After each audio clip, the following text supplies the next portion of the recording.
Hello children, today we will be learning Civics Class 7, Chapter 6, Directive Principles of State Policy and Fundamental Duties.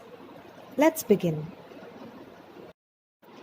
In the last two chapters, we studied the fundamental rights guaranteed by our Constitution. We learned what rights Indian citizens enjoy. We also learned that our rights have judicial protection. We understood the importance of fundamental rights in our individual and public lives. With this background, we shall now understand what the directive principles of state policy are. Fundamental rights put restrictions on the power of the government. A few such restrictions upon the state are listed below.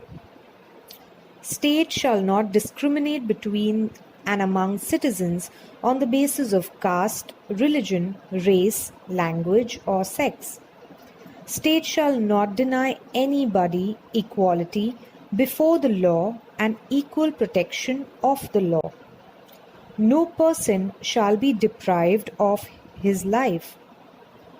State shall not impose any religious taxes. The Constitution has given express instructions to the state about what policies it should undertake. This is in the nature of giving directive or guidelines about how to achieve the goals expressed in the preamble. Hence, they are called as directive principles of state policy. Why were the directives included? When India won independence, we faced a great challenge of establishing order and carrying out smooth administration. Eradication of poverty, backwardness, and illiteracy had to be urgently pursued. The task of nation building had to be undertaken. For this, new policies had to be drawn up, and their implementation had to be undertaken. The goal of people's welfare had to be achieved. In short, India had to be transformed into a developed and progressive nation.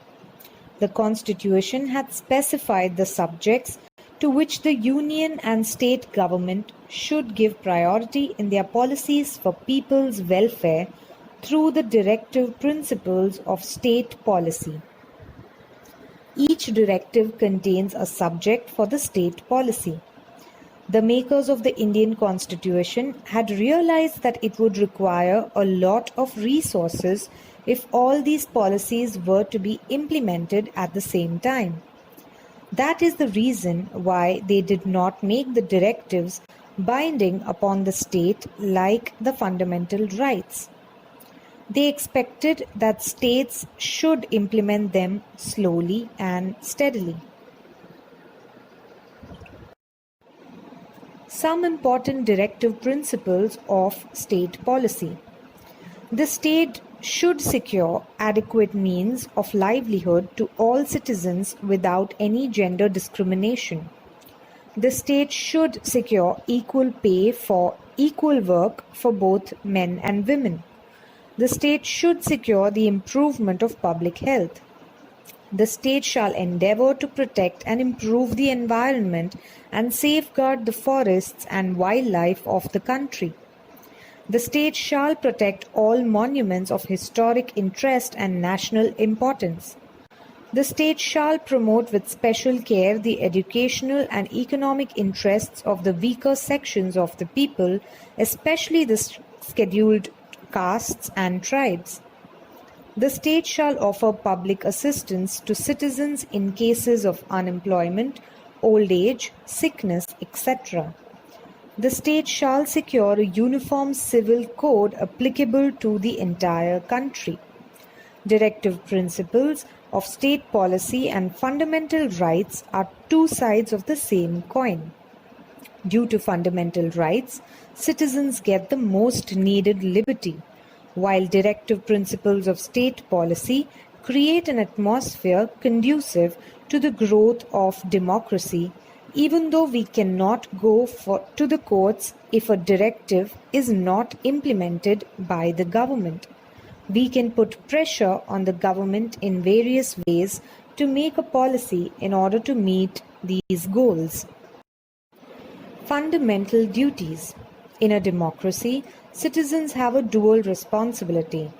They should not only be vigilant that their rights are not unfairly restricted, but should also fulfill some duties and responsibilities.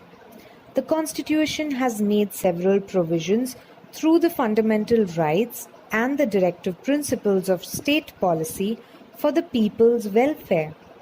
The benefits of the various schemes of the government cannot reach all people if they do not fulfill their fundamental duties. For example, the government has implemented several projects under its Swachh Bharat scheme, but people too need to change their habits that make public places dirty. In order that the Indian citizens become conscious of their responsibilities, fundamental duties were included in the Constitution. The fundamental duties of the Indian citizens are as follows: to abide by the Constitution and respect the national flag and the national anthem, to cherish and follow the noble ideas which inspired our national struggle for freedom, to uphold and protect the sovereignty, unity, and integrity of India, to defend the country and to render national services when called upon to do so, to promote harmony and the spirit of common brotherhood transcending diversities, to renounce practices derogatory to the dignity of women, to value and preserve the rich heritage of our composite culture, to protect and improve the natural environment and to have compassion for living creatures, to develop the scientific temper, humanism, and spirit of inquiry and reform, to safeguard public property and to abjure violence, to strive towards excellence in all spheres of individual and collective activity so that the nation constantly rises to higher levels of endeavor and achievement. Every citizen of India who is a parent or guardian should provide opportunities of education to his or her child or ward between the age of 6 and 14 years. Can you identify with the following pictures which of the fundamental duties are not being followed in these situations? A boy scribbling on a historical structure, hanging lemon and chilies, damaging a public bus, a woman emptying a garbage can on the street. At the beginning of the civics section, we got introduced to the goals and characteristic features of the Indian Constitution. We also considered the rights of the Indian citizens and the legal protection guaranteed to these rights by the Constitution. We understood the directive principles of state policy and the fundamental duties of Indian citizens. Next year, we shall study the administration of our country. Thank you, children. That's all for today. Please make sure you rewatch this video and also read your textbooks. Please feel free to ask any questions you may have.